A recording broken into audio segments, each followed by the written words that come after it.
भाऊ, छत्रपती न्यूज 24 मध्ये आपलं स्वागत आहे. या राज्याचे तरुण तडफदार, कामाचा माणूस, सामान्य कार्यकर्त्यांचा आधार गेल्याची बातमी तशी सहन होत नाही. कुठल्याही कार्यकर्त्याला हे दुःख सहन होत नाही, पचवायला म्हणजे मानसिकता तयार होत नाही.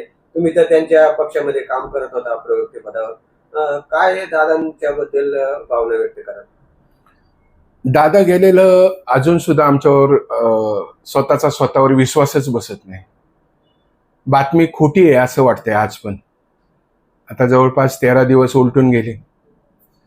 सुनं सुनं वाटतंय काहीतरी महाराष्ट्राच्या माणसातला माणूस गेला आणि एक मौल्यवान वस्तू हरवल्यानंतर जसं बेभान होतो माणूस, तशी अवस्था झाली आमची. एवढं मोठं दुःख आमच्यावर आलं की त्याची घनता आम्ही सांगू शकत नाही. आता या एवढ्या मोठ्या डोंगरा एवढ्या दुःखामध्ये त्यांचा जो परिवार आहे, वहिनी साहेब आहेत, माता जगदंबा चरणी एवढीच प्रार्थना मी करेन की या मोठ्या दुःखातून सावरण्याची ताकद त्यांना मिळो. खरं तर आम्ही आता वहिनींच्या चेहऱ्यातच दादा पाहतो. दादाचं राहिलेलं स्वप्न पूर्ण करतील हा विश्वास वाढतो. वहिनींच्या पाठीशी आम्ही त्यामुळं खंबीर उभे राहणार आहोत सर्व कार्यकर्ते. महाराष्ट्राला दादांनी नेहमी परिवार समजून काम केलं. दादात खरं तर अत्यंत प्रेमळ माणूस, गोरगरीब महाराष्ट्रातला प्रत्येक माणसावर प्रेम करणारा नेता.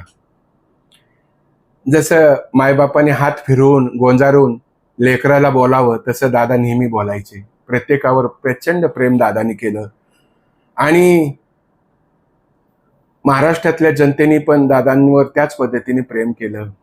दादांच्या ह्या अचानक जाण्यामुळं अखंड महाराष्ट्राला जेवढं दुःख झालं, प्रत्येक माणूस हळहळला.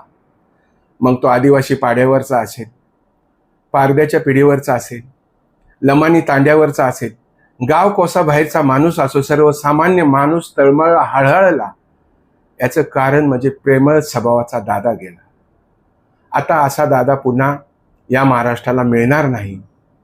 आणि तुम्हाला खरंच सांगतो, ऊर भरून येतोय माझा की या दुःखातून आम्ही कसं सावरू हेच आम्हाला कळत नाही. जिथं जाईल तिथं दादा दिसतो. दादाचं बोलणं, दादाचं चालणं, दादाचं वागणं, दादाचे काम करण्याची पद्धत ही नेहमी आमच्या समोर आम्हाला त्यांची आठवण देत राहते. असो, पण निसर्गाचा नियम आहे, ते आपल्याला स्वीकारावंच लागणार आहे. कितीही मोठं दुःख असलं तरी दादांनी नेहमीच कामाला प्राधान्य दिलं. दादाचा तो स्वभाव आपल्याला आता फॉलो करावा लागणार आहे.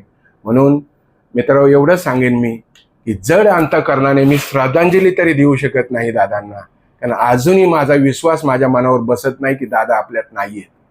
परंतु काही का होईना निसर्गाच्या नियमाप्रमाणे आपल्याला वागावं लागेल. म्हणून मी माझ्या माणुसकी सेवा फाउंडेशनच्या वतीने आणि रिपब्लिकन पार्टी ऑफ इंडियाच्या चळवळीच्या माध्यमातून, आंबेडकरी चळवळीच्या माध्यमातून, रिपब्लिकन श्रमिक सेनेच्या माध्यमातून मी दादांना भावपूर्ण आदरांजली अर्पण करतो. आणि दादा, आपण आमच्यामध्येच आहात असं समजून आम्ही वहिनींच्या पाठीशी खंबीरपणे उभा राहून आम्ही वहिनींमध्ये दादा पाहून काम करू, एवढं आम्ही तुम्हाला विश्वास देतो.